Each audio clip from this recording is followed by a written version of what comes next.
কংগ্ৰেছত বিসম্বাদ তুংগত উঠিছে। এই বিসম্বাদ তুংগত উঠিছে বাবে এইবাবেই কৈছোঁ যে দেৱব্ৰত শইকীয়াই ৰেজাউল কৰিম চৰকাৰে কংগ্ৰেছত যোগদান কৰাৰ পিছৰে পৰা ইখনৰ পিছত সিখন সংবাদমেল দিছে।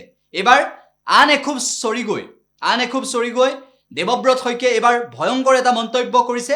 মুখ্যমন্ত্ৰীৰ এজেণ্ট নেকি ৰেজাউল কৰিম চৰকাৰ? দেৱব্ৰত শইকীয়াৰ সেই মন্তব্যৰ পিছত এক প্ৰকাৰ স্পষ্ট হৈছে। 2015 চনৰ জুলাই মাহত দিল্লীৰ পাৰ্লিয়ামেণ্ট হাউচত সৰ্বানন্দ সোণোৱাল ডাঙৰীয়া আৰু অন্যান্যসকলে যেতিয়া চেগা অফ স্কেমছ বুলি এখন পুস্তিকা প্ৰকাশ কৰিছিল। যে কি নহওক 2016 চনত অসমৰ ৰাইজে বিজেপিক আদৰণি জনাইছিল আৰু 2016 চনৰ পৰাই বিজেপি চৰকাৰ আছে। বিজেপি থকাৰ সময়ত তেখেতে 21 চনলৈকে দুৰ্নীতি যোগেৰে চাকৰি অসমত দিয়া হয় বুলি কৈ সৰ্বানন্দ সোণোৱালৰ সময়ৰ সকলোবিলাক এপইণ্টমেণ্ট দুৰ্নীতিৰ মাজেৰে হৈছিল বুলি স্বীকাৰ কৰিছে, স্বীকৃতি দিছে। এতিয়া যদি সেই তেনেকুৱাই কথা, তেতিয়াহ'লে সেই দুৰ্নীতিপৰায়ণ বিষয়াসকলক যিসকলে তেওঁ প্ৰমাণ সহকাৰে নিশ্চয় ক'ব লাগিব, কাৰণ তেওঁ বাৰেপতি কয় মুখ্যমন্ত্ৰীয়ে কেতিয়াও মিছা কথা নকয়, তেতিয়াহ'লে তাৰ ওপৰত কি ব্যৱস্থা লৈছে জানিব বিচাৰোঁ। যি সময়ত 500 টকা কোনোবা দালালে ল'লে তেওঁলোকক CM ভিজিলেন্সৰ মানুহে আহি পেলাই জেললৈ পঠাই শাস্তি দিয়ে। সেইখিনি সময়ত 15 লাখ টকাকৈ ঘোচ দি যদি কোনোবাই চাকৰি লৈছে, সেই ঘোচ দিয়াসকল, ঘোচ লোৱাসকলৰ বিৰুদ্ধে কিয় FIR ৰুজু কৰা নাই, কিয় তেওঁলোকৰ ওপৰত শাস্তি দিয়া নাই? তথাপিতো মুখ্যমন্ত্ৰীৰ কথাখিনি যিহেতু মিছা বুলি মই কেতিয়াও নকওঁ, মই ভাবি লৈছোঁ যে কথাখিনি সঁচা।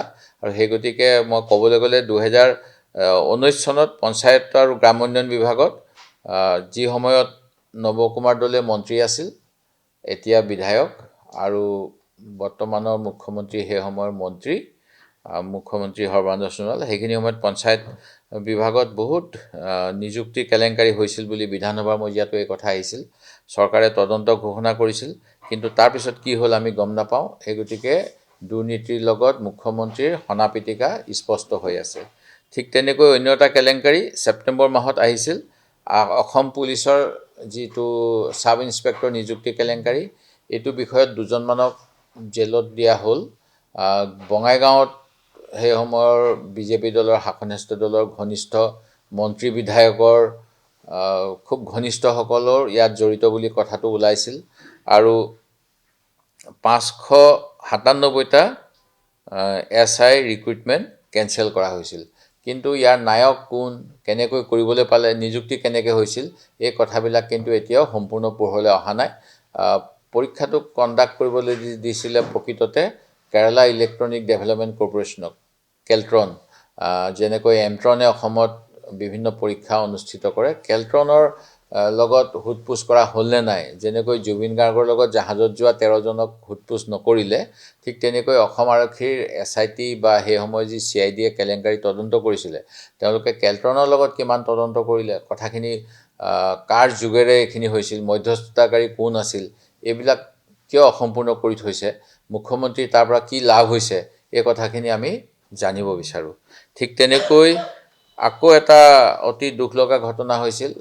বিজেপিৰ এগৰাকী নেত্ৰী, প্ৰতিষ্ঠাপক, তেওঁৰ পিতৃ বুলি কোৱা হয়, ইন্দ্ৰাণী তহবিলদাৰৰ মৃত্যু হৈছিল আত্মহত্যা আৰু বুলি কোৱা হয়, ছুইচাইড নোট। তাতো তেওঁ নিযুক্তিৰ লগত কিবা খেলি মেলি, নিযুক্তিৰ কাৰোবাৰ পৰা ধন লেনদেন, এইবিলাকৰ কাৰণে তেওঁ নিজৰ জীৱন হানি কৰিব লগা এটা অৱস্থা হৈছিল বুলি সেই সময়ত কোৱা হয়। বিজেপিৰ কিষাণ মৰ্চাৰ তেওঁ বিষয়ববীয়া আছিল। সেই গতিকে এনেকুৱা বহুত স্পষ্ট উদাহৰণ আছে যে আমি বহুত দূৰলৈ নাযাওঁ, কিন্তু বৰ্তমানৰ মুখ্যমন্ত্ৰীজনে শাসকীয় পক্ষৰ মন্ত্ৰী হৈ থকা অৱস্থাত সৰ্বানন্দ সোণোৱাল ডাঙৰীয়াৰ দিনত তেওঁ দুৰ্নীতি হৈছে বুলি, নিজকে দুৰ্নীতি নোহোৱাকৈ নিযুক্তি দিছোঁ বুলি জাহিৰ কৰিবলৈ গৈ কিয় তেওঁ অসমত যদি কোনোবাই দুৰ্নীতিৰ যোগেৰে চাকৰি লৈছিল, তেওঁলোকৰ ওপৰত কিয় ব্যৱস্থা লোৱা নাই।